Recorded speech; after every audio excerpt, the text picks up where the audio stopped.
Good afternoon, everyone, and welcome to our session, our webinar on keeping a grip on fitness, presented by the University of Calgary. And this is a series that we are doing to support our community through the COVID-19 pandemic. We want to bring the university into the community, and you have the opportunity to hear from our experts.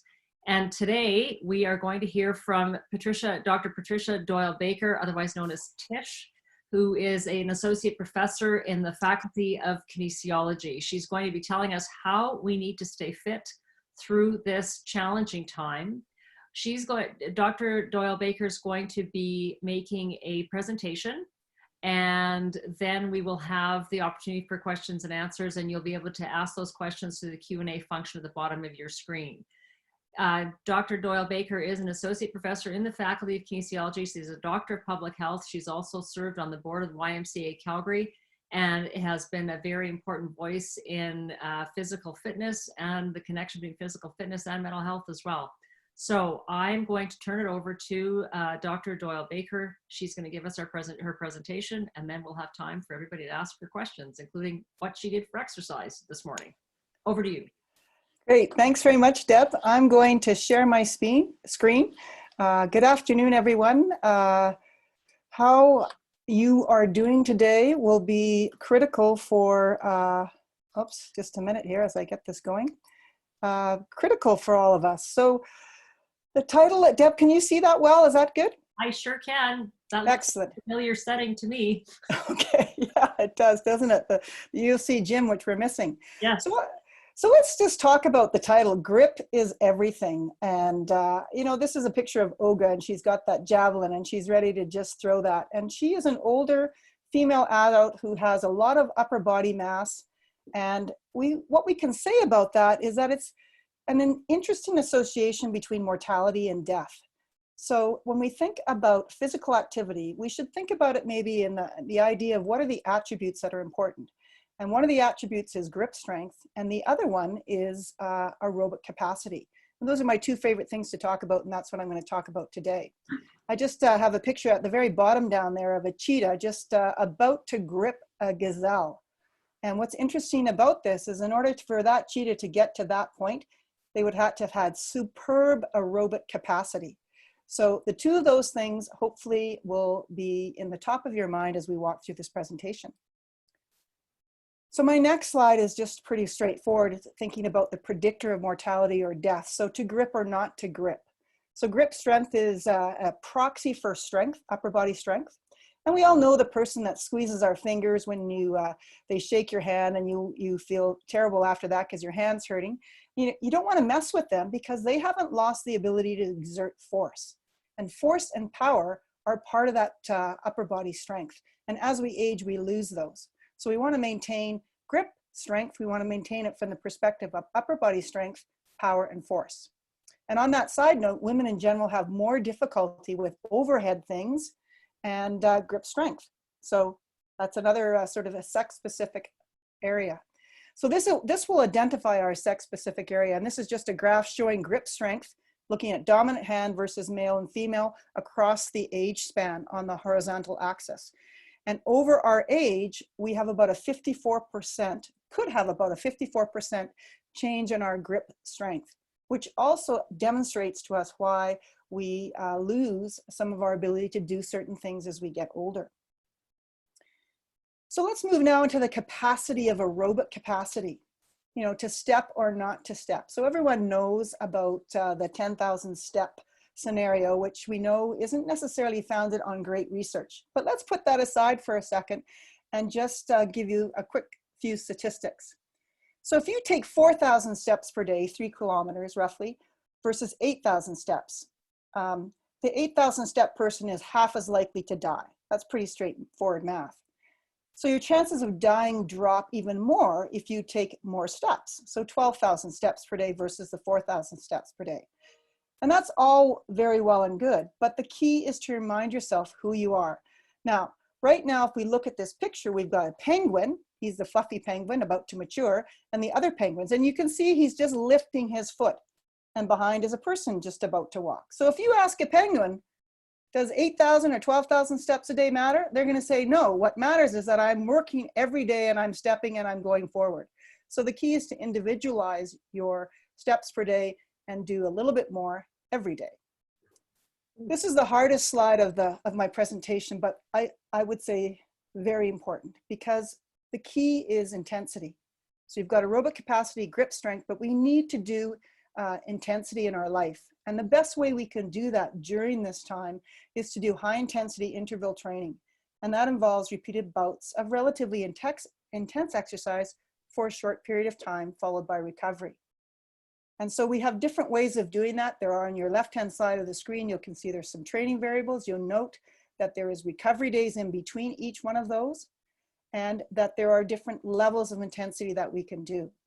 And so if you can do whatever the time frame that you do, if you do 20 seconds of hard burpees, and then you recover, and then another 20 seconds of hard burpees, and you do that 3 times over 3 times a day, that's a certain level of intensity. So whatever you do for, I always tell people, try and do something for 10 to 15 minutes 3 times a day. That will make a difference in your skeletal mass in terms of the growth factors that are inside your skeletal mass. It will maintain your capillary density, which is related to your aerobic capacity. And of course, your heart is a muscle. And that's the key to all of this, is that it will make your heart work like a muscle and therefore keep your heart in good shape. 2 things that are dear to my heart, although one I'm not very good at and one I'm extremely good at. So skiing, the highest life expectancy in North America is in Boulder, Colorado. Why? Because they ski more in Boulder, Colorado than anywhere else. And the lowest rate of hip fractures in the world is in Latin America, because they dance all the time. So I'm a good skier, not a good dancer.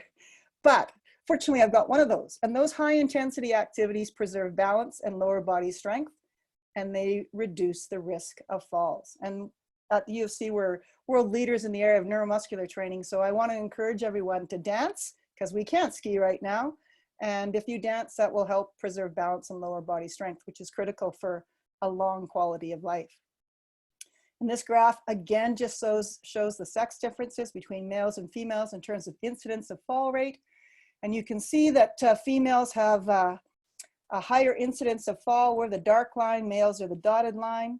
And as we get older, our risk of fall increases. And one way to prevent that is to maintain strength. And you can do that by dancing.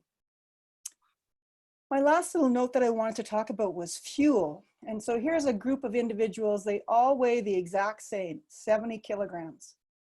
But we all have different fuel intakes, and we all require slightly different fuel intakes based on carbohydrates, fat, and protein. And so what I would encourage you to do over this time when you're safe at home is to think about the food that you need to ensure that you get in your diet. And that might be protein every meal. So breakfast, lunch, and dinner, a tiny bit of protein. Try and eat the good fats, the fats that are from nuts, like, we could talk about almonds, we could talk about cashews or pumpkin seeds, and always have leafy green vegetables, because those are key for our heart health. So I just want to kind of prompt people to think about, it's not all about exercise, it's diet too. So what can I end with in terms of a quick sort of quarantine sort of scenario? Everyone hopefully has stairs, whether they're on the inside or the outside of the house. And certainly taking the stairs one at a time slowly burns more calories than leaping up them. But you should do that going backwards, because that'll take more time. And if you do leap up the stairs 2 at a time, please be careful, but that will help maintain your power and your strength, in particular, your lower body strength. And in your dining room, it should become your workout room. Get rid of that table, take the legs off, put it against the wall. And now you can actually play hopscotch on the inside. You might even call that Scrabble exercise. So do different things on your carpet, jumping, hopping, moving, push-ups, whatever.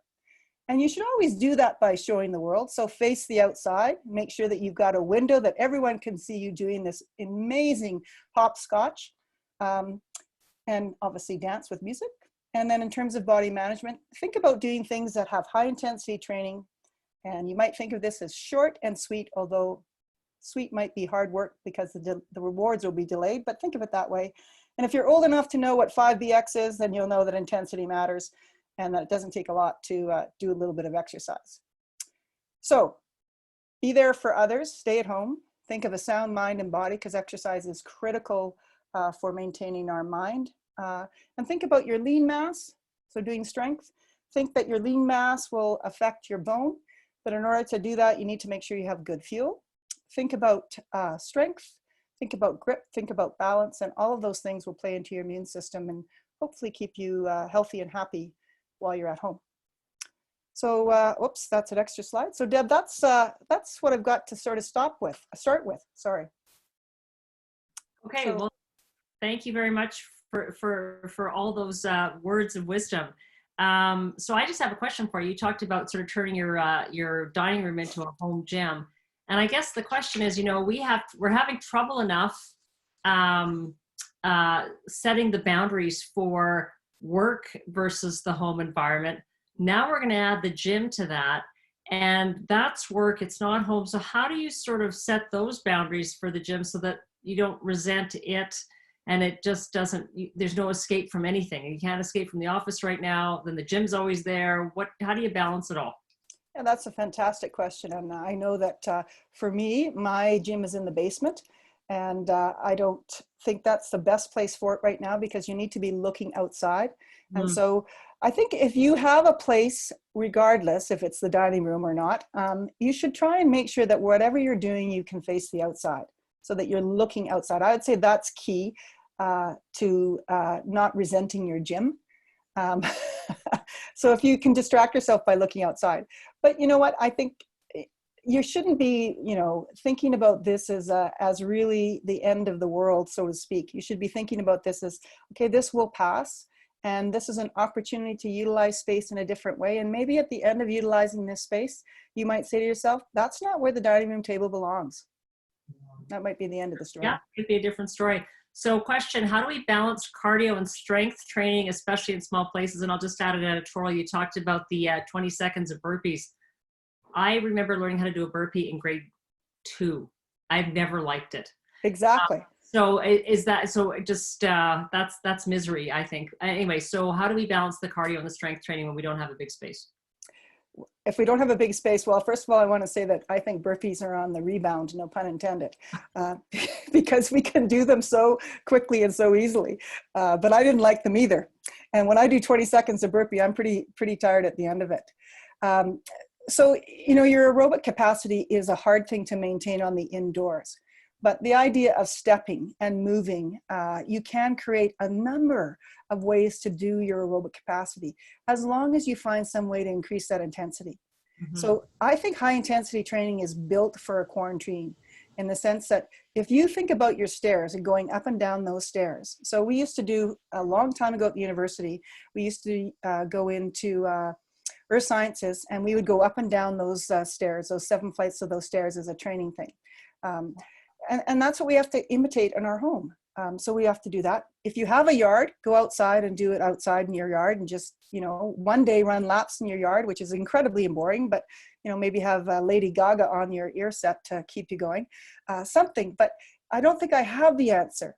But what I do have is we need to be creative in how we maintain that capacity. And I guess if you live in an apartment building or a condo building, you can go up and down the stairs in the on the stairway instead, as one of the options. Yeah, put a note in the door to say that you're doing that, so no one comes down to ignore you, to bother you, sorry, so you keep your physical distance. Right, that's true. What recommendations do you have for grip strength exercises? I know that we used to have squishy balls for kids who have attention deficit disorders, one way to sort of channel that, you know, that tactile need and extra energy. What do you suggest for grip strength? Yeah, so if you don't have a squishy ball at home, or anything that is similar to a squishy ball, I mean, the key is try and find a tennis ball and put it inside a sock and work on squishing it that way. Or you know, I think that people, if they really look around the house, they'll probably find something round enough that they can do that with. If not, you're going to have to just pile all your old socks into one big sock and work on squishing it that way. But, you know, it's virtually just isometric exercises as well. So even just, you know, doing this sort of thing, or this kind of thing, will make a difference. And hold this, you know, for 5 seconds. 5, 4, 3, 2, 1, switch. 5, 4, 3, 2, you know, so it's really about being creative in how you approach things. So not everybody has gym equipment, and it's actually interesting. I was just talking to a friend of mine and she said, wow, I can't find a set of weights on the internet anywhere. You cannot. No. And so her comment was, so this question is, if you don't have gym equipment, what are some good substitutes around the house that you could use instead of some weights or other options, you know, whether it's TheraBands, etc. Right. So the first thing I would say, if you are not by yourself and there is someone else in the house, then you can do partner workouts. And there's a few of those online that are great. So you could try partner workouts.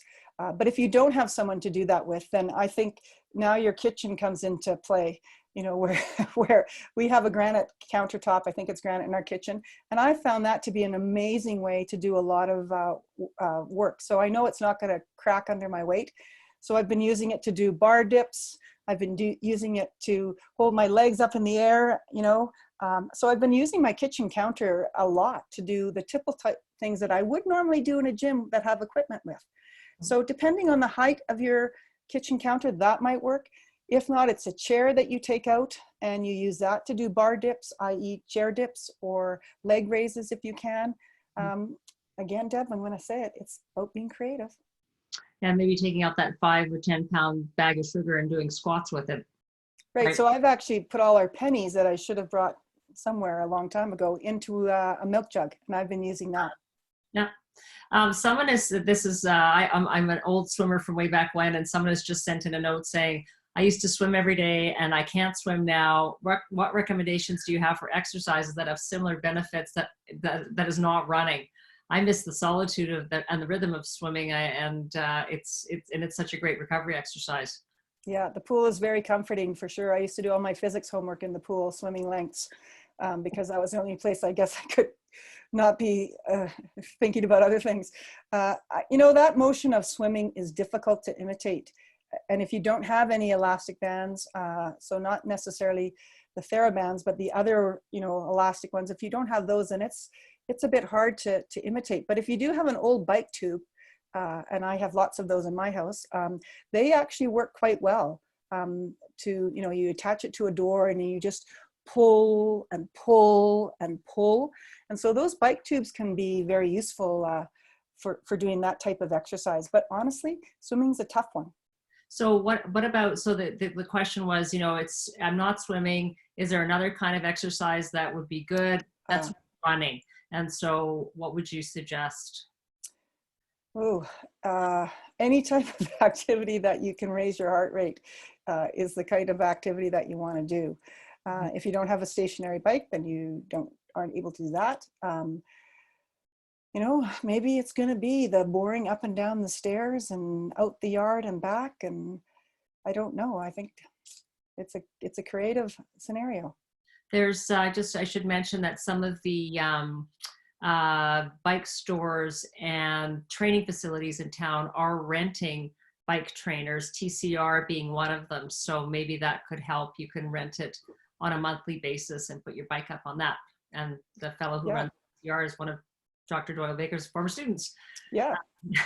So shout out to people who are to Corey, and shout out to anyone who is going to rent equipment to individuals, because that's a great way to get your aerobic capacity. So how do we stay motivated and engaged in exercise during these times? Because I think that people, if you go to a gym and if you have more options available to you, obviously you can mix up what you do on a daily basis or a weekly basis. Right now, that's not possible. And after a while, you're going to get pretty bored with what you're doing. So how do you keep that motivation so that you don't end up with, they call it the COVID-19 25 pounds? Yeah, not the freshman 15, the COVID 25. So, you know, human nature is such that we are very social beings. And if you can reach out and do a workout with someone else, that would be very helpful. If you can challenge someone else, there's a bit of challenging going on right now, I think, on Facebook and whatever. But if you can challenge someone else and say, look, I'm going to do 15 minutes of this particular activity for the next 5 days a week. Can you do the same? And can you let me know what some of your, you know, problems were not doing that? I think that you reach out to whoever you can and say, I need I need you to help me with this. And I'm sure that others would be happy to do that. You might end up with a burpee challenge after this one. Yeah, that's going to be interesting. 100 a day. Are there any good online resources that you can recommend that would help people stay engaged and maybe try different exercises and different opportunities? Yeah, so this is also a time to think about your body in a different way. And I know that I was saying to you, Deb, earlier that I realized that my core may be not as good as I thought it was. And so I've been doing different types of workouts on Instagram, and some of them are also on the web. But I've got a few resources that everyone will have access to at the end of this session. But fusion workouts, which are much more body orientated. I've been doing a few of those through Helen Vandenberg's Instagram. I've been doing some of the things that Jessica Power-Zier is doing on her YouTube, which are much more about maintaining your body in a position and lifting a particular, appendage in a certain way. I've been very sore after some of those. But I think the idea of reaching out to Instagram or to Facebook or on the web where they have free online workouts is another way, to keep you motivated because a person's talking to you. And sometimes they talk about the people that they see coming on to their Instagram, kind of gives you a bit of a social thing. And I think that's a great way to do and try different things. Maybe you've never done yoga before, so get on a live yoga and give it a go. Somebody is asking a question about the risks of exercising outside that would lead us to avoid paths and fields and the close proximity to people. Should we be avoiding these spaces as a rule? So how do you practice safe distancing when you're running outside and you're on the pathway, or you're even just walking your dog in the dog park, I guess? So you do it at times that nobody goes, such as at 6 a.m. this morning, to answer your question, Deb. There was no one out at 6 a.m. this morning when I was running that I saw. But yesterday at 3:30, I saw 19 people walking their dog, and I had to avoid several people. So I think the time of the day that you go out makes a difference. And I think I would tell this to everyone, I would say do your workouts, if you can, as close to your neighborhood as possible. Don't drive anywhere if you can avoid that, but do it in your neighborhood and find areas in your neighborhood that you've never been to before. And I actually was faced with a bit of a hill this morning that I wasn't all that keen on. But do it at times when people aren't going to be out there. That's the best thing. Yeah, that's good advice. Many people develop arthritis in their hands as they age. Are they doomed to an earlier death because of a weakening strength? I think that's a valid question. That's a great question, and I don't have a crystal ball in front of me, but I would say to you that everything that you do in life is individualized to you. So whatever your grip strength was, you try and maintain as much of that as possible, as opposed to comparing yourself against a norm. So if your grip strength is starting to get less and less, the key is to try and, if you can, despite your rheumatoid arthritis, try and maintain as much grip strength as you can in other ways. And so, no, you're not doomed to an early death. It is just one indicator, one risk factor.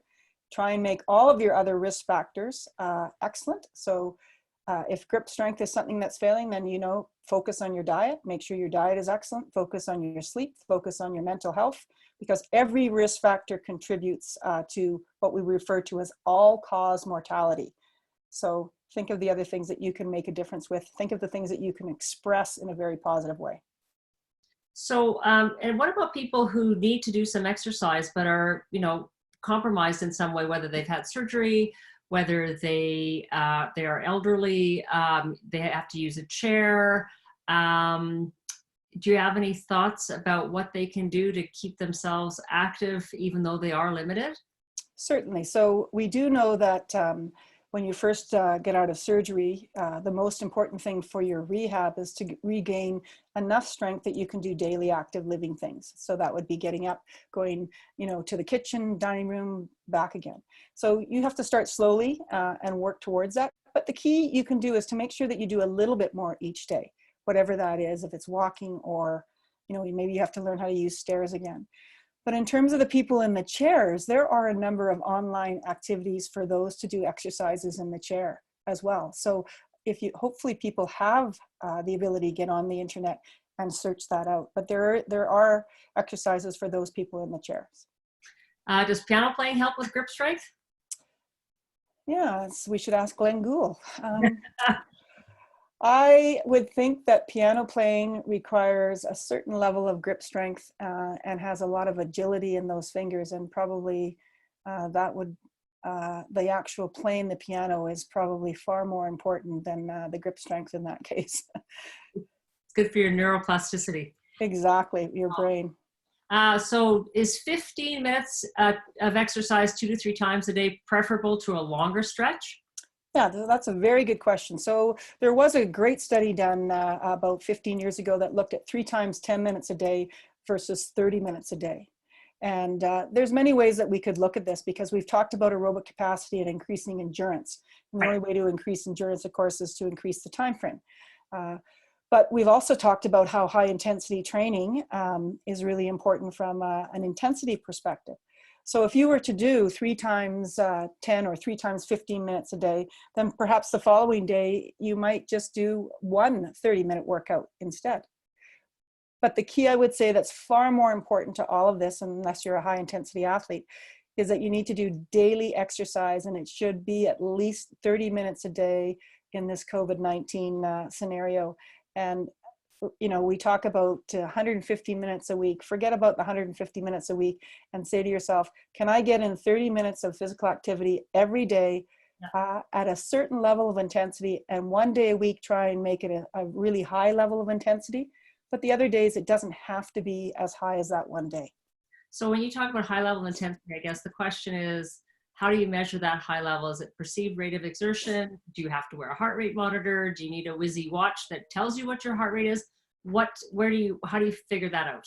Yeah, so those are all great questions, Deb. And so we always talk with the talk and sing perspective first. So if you can't talk to someone while you're doing a workout, your level of intensity is going up. If you can't sing, then your level of intensity is very high.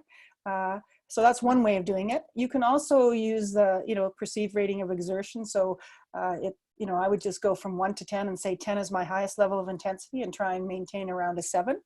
And how do you know that you're at a 7? Well, if you're sweating and you're unable to continue that activity for much longer, then you know you're probably at a 9, not a 7. So a 7 means that you can continue to do that activity likely for a 20 to 30 minute period.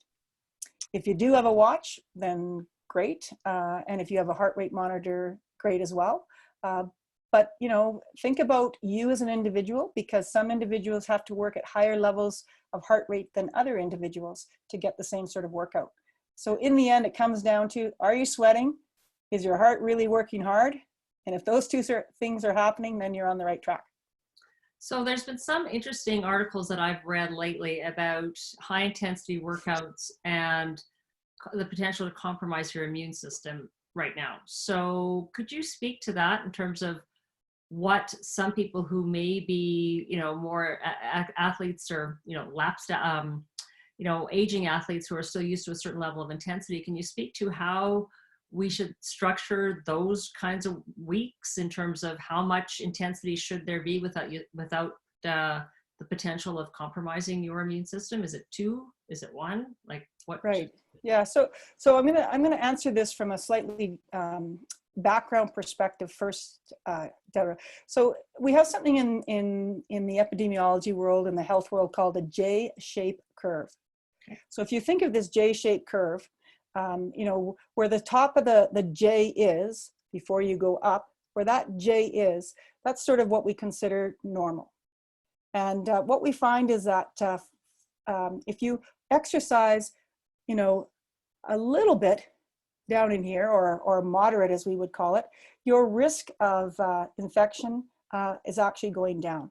You're protecting yourself. So at that moderate level of activity. And then that J-shaped curve starts to go up, and it goes above that line over here. So you're J'ing up here.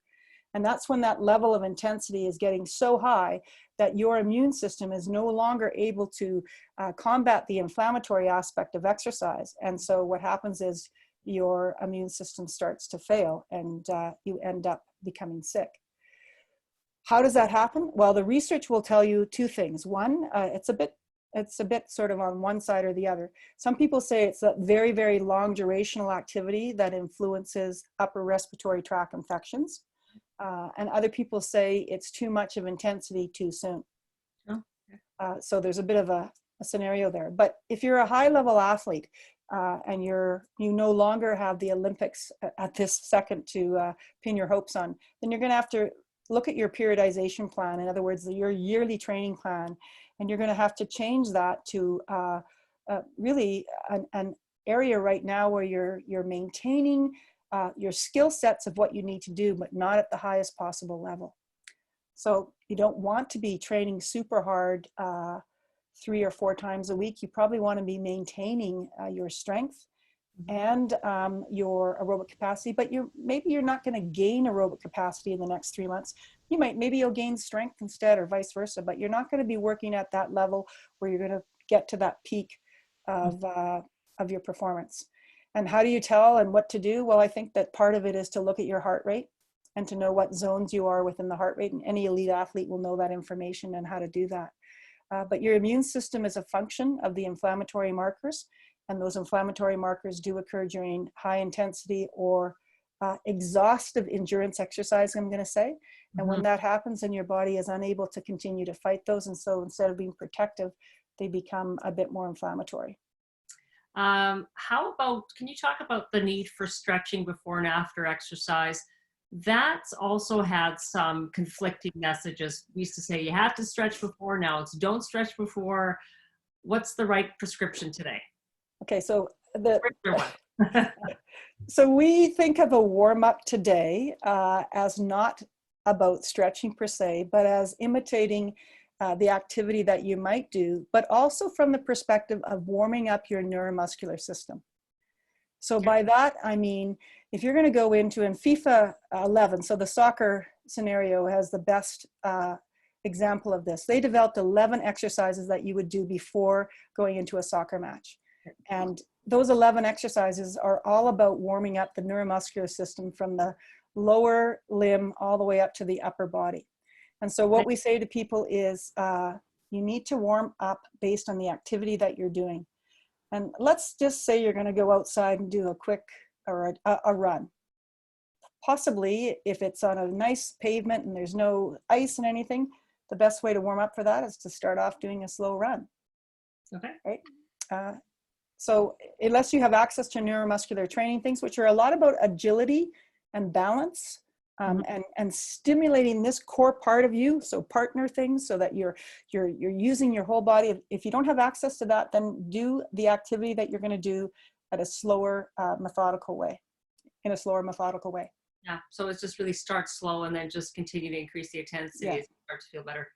Unless you're a dancer, of course, or a gymnast, a diver. Are shoes a support for arches? Like people ask, should they avoid barefoot exercises? Should they always have running shoes when they're indoors? Does it matter? I mean, feet and balance are very important. And what should we be thinking about? Because there's some advice to say, don't walk barefoot on hard surfaces. Some people say you should. What do we think about in that context? Well, I'm going to answer this from the perspective that whatever shoe you pick, it should be comfortable. Okay. And therefore, if you're not comfortable in your bare feet, then you're not likely to get a very good outcome from that. So I'm not comfortable in my bare feet. I wear an indoor pair of runners, usually at home all the time, or Keens or something. And the only time I'm in my bare feet is when I really want to try a balance exercise that is really difficult. But all the other time for me, I'm more comfortable. I have a very high arch. I'm more comfortable in runners. So it's about what makes the person comfortable. And so you just talked about balance. So if we're not skiing and if we're not dancing, give us some easy balance exercises that we can do maybe in our bare feet that would help us, because falling is such a big issue as you get older. Right. So we talk a lot about standing on one foot, right, with your eyes closed. Let me see if I can do it. No, not very easily, right? There it is. So that's the first one. Can you stand on one foot with your eyes open? All right. Can you do that for a minute? And I can tell you most people find that difficult. Yeah. Then you move to standing on the opposite foot. Then you come back to that foot and try doing that with your eyes closed. Then you get your pillow and you repeat this whole exercise all over again, standing on your pillow, and see if you can do it on your pillow. And if you can do that, then you're amazing. So then try 2 pillows and see what happens. But but that's basically what we do. We teach a lot of balance exercises that way. Then get a partner and have your partner, push you and see if you can still do it. Right. Arms out, etc.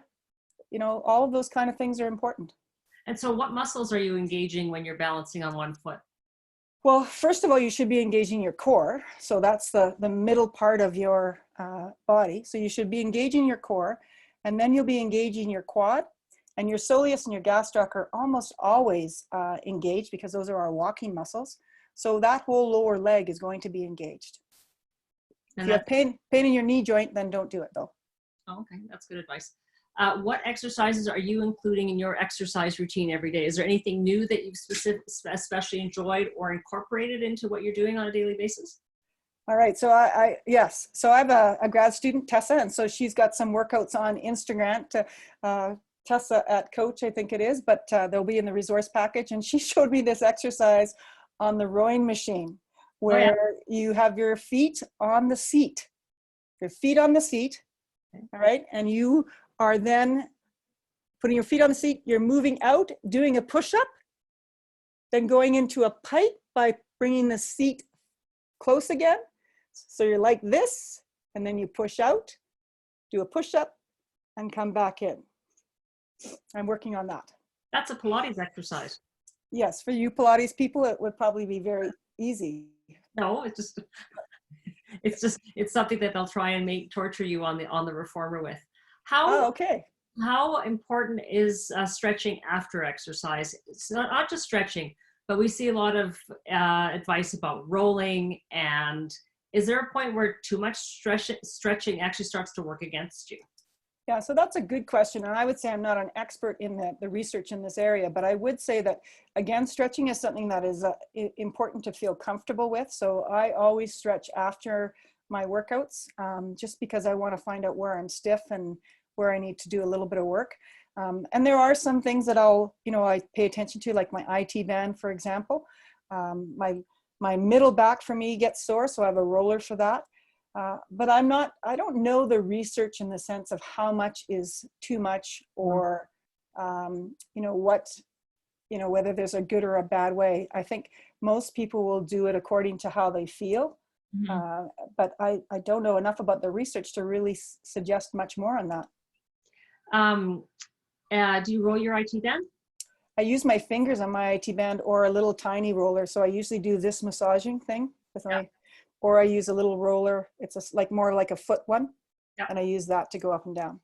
So you mentioned something that I do remember, which is the 5BX plan. And I remember there was a 10BX plan. Yes, the 10BX. I suspect it's probably still online. Can you tell us, A, where to find it, and B, what it's all about? And how old is it? Oh, I think that it's at least 55 years old, at least. Okay. Maybe it must be more because I remember it. So it's at least 60 years old then. And the 5BX was designed for, if I recall, the sort of the Army routine to get in a quick type of activity for the Army. So it's probably related to some sort of a war scenario. Mm-hmm. And it started off with 5 exercises, which one was the burpee, jumping jacks, push-ups. And then it moved into the 10BX when they realized we needed to do more than just 5 exercises. And you do them so many in a row, and then you go on to the next exercise, do so many in a row, and so on. And it's very similar to when you think about it like a high intensity program, because you're doing this for a period of time. You're not supposed to have any breaks in between. It's just supposed to go from exercise to exercise to exercise. Okay. Well, it may find a new life with everybody inside. Because I do remember those booklets in the house when I was growing up. Yep. One thing you did mention, you said when you said the 20 seconds of burpees three times a day, how much recovery should you do between sets? Yeah. So that's a good one. So we have something called the work to rest ratio, or the activity to recovery ratio.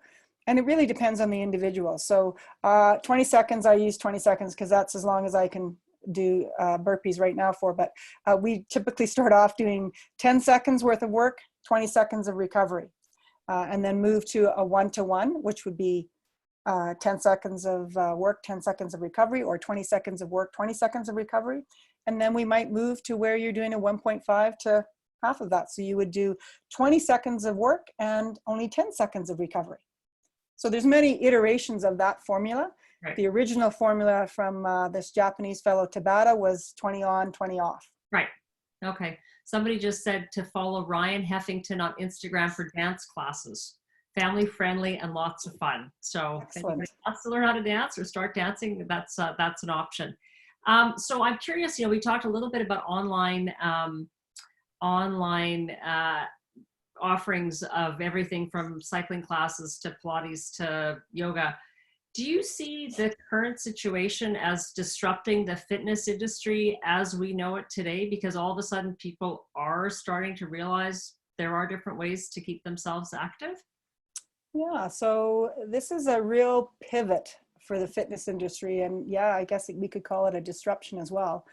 And I'm not in the business end of this anymore, but I would say that yes, people are going to go to online scenarios more often, but it's not any different than coaching, where you could have your coach in South Africa, but you're in Victoria, BC, and right. They've done online coaching for years that way. The difference, of course, is that the coach is being paid. Right. And right now this is free.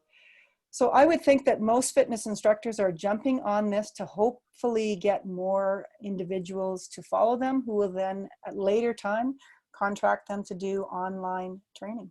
Right. If they're not already doing that. The other thing too is like people like to exercise together just because they like to suffer together. So I Absolutely. guess there's sort of a balance between the online component versus the in-person component when we can get back to that. But I don't think, is it fair? Do you think that one could actually substitute entirely for the other? Probably not. I don't know. What do you think? I don't think so. I think that the idea of a gym could change drastically after COVID-19 for sure. Mm-hmm. I think that, if you sell home gym equipment, you're probably in the right market at the right time. Yeah. And that's probably going to increase. But in the end, people always go back to whatever they wanted to do. And so I think back, and you might remember this, Deb, I don't know, but when I was at UVic in my undergrad, this shout out to Dave Secca, who was a soccer player, and we would go and there'd be 150, 250 of us doing aerobics in the gym. So he was doing well, making a lot of money doing that. And then of course that fizzed out and whatever. And now we have the smaller boutique type scenarios, where people are going and there's 20 or 30 people. But the long and short of it is people still want to work out together. So yeah. that will always be there, I think. So question, can you recommend a chair exercise program for my 80-year-old parents that are used to walking every day, but are now confined to their room at their senior home? They do have access to the internet. Yes, so Lynn Bridge, if I can find my phone here. Lynn Bridge is an expert in the older adult movement.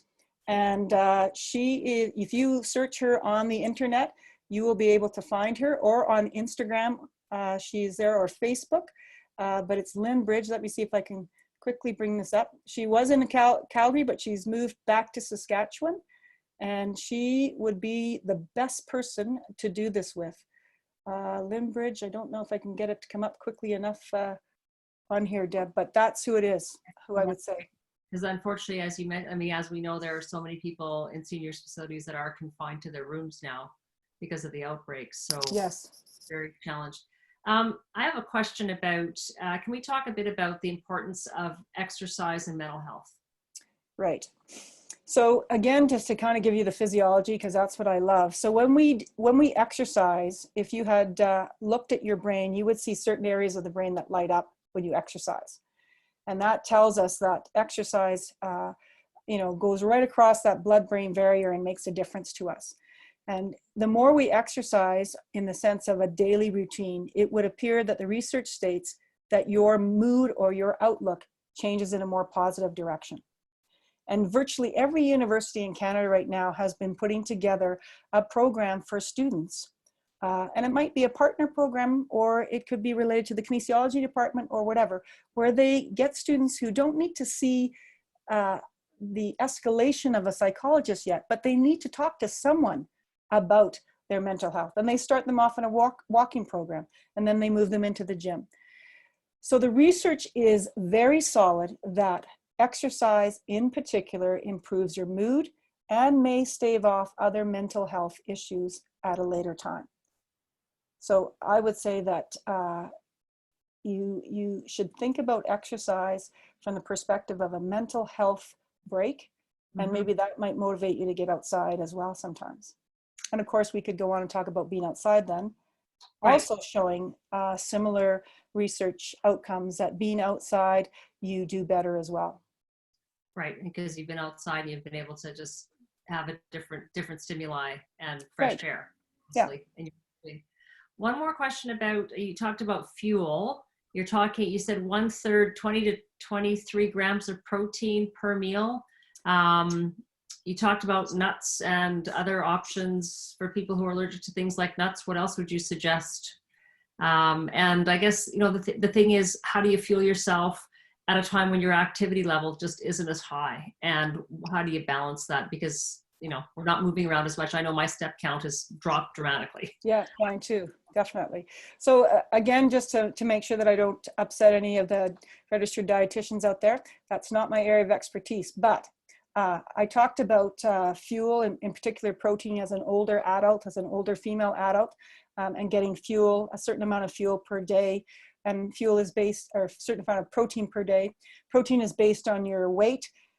So, you would look at your protein content if you could, and divide that into 3 meals. So 60 kilograms, you're going to probably need about, if you weigh 60 kilograms in weight, you're going to need, if it's a 1-to-1, you're going to need 60 grams of protein. Most of the research will say to be slightly lower than that, but as an older adult who might be doing a lot of resistance training, a 1-to-1 might be fine.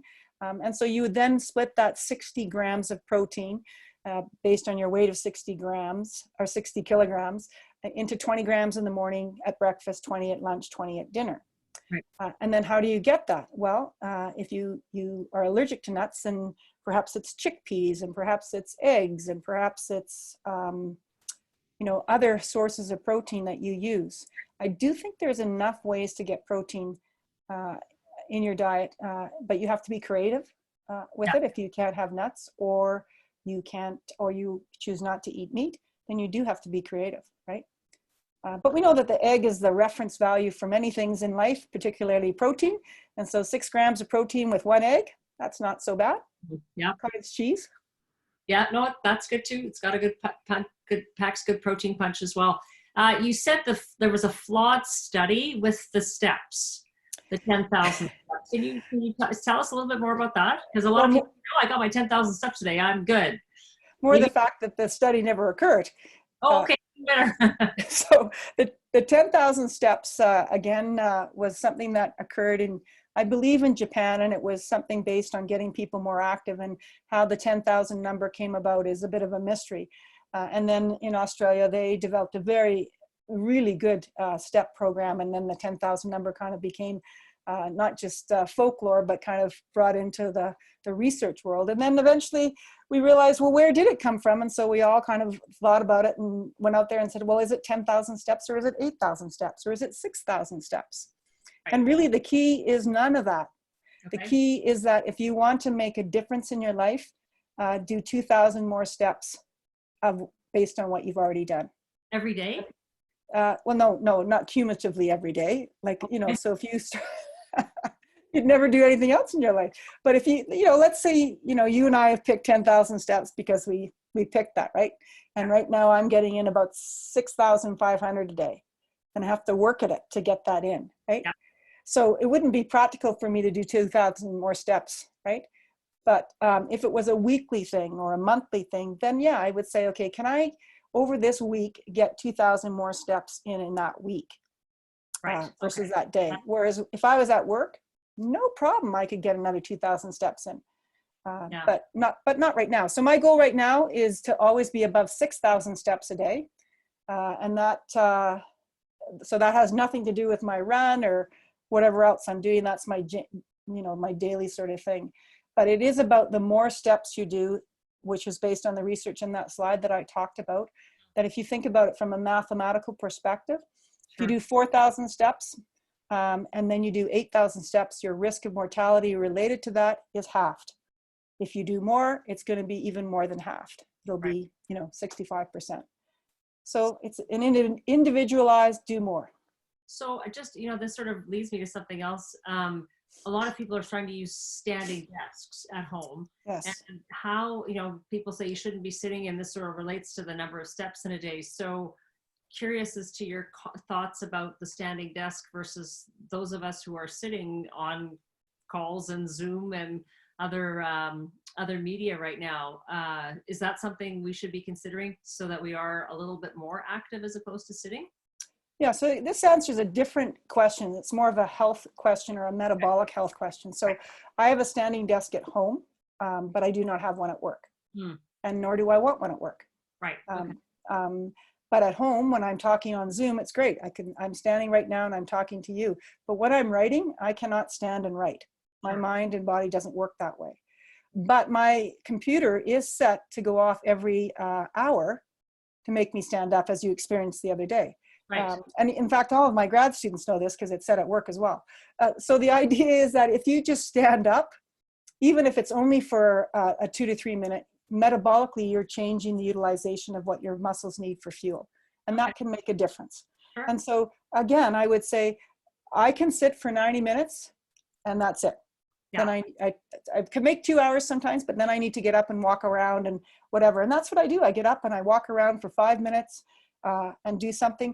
And then I get back to sitting. But I'm not as keen on the fact that we all need to be standing if the rest of our life incorporates enough activity. Okay, that's helpful to think about. Okay, so somebody said here, they were asking how many steps a day are enough preliminary pedometer indices for public health. It's a paper published by somebody at Arizona State University. I think we're about to wrap up. So I'm wondering if you could give us 3 things to think about as we go about the rest of our day and as we move forward to get through the next few weeks in a very constrained way from an exercise perspective. Okay, so I tend to think from a health and exercise perspective. So the first thing I think about is connection to people. I know that it has nothing to do with exercise, but it does if you were an exerciser. I would say if you are going to exercise, try and exercise looking outside. Okay. And that I think is important. Try and look outside if you're inside, and if you can get outside, then try and do something outside in a safe distance perspective. 2, try and remind yourself that your aerobic capacity is important, that your heart's a muscle, and that you have to exercise your heart in the same way that you exercise other muscles. So try and get your heart rate up at least once a day, doing something for a period of time, hopefully for at least 10 minutes a day, and maybe try and do that 3 times a day.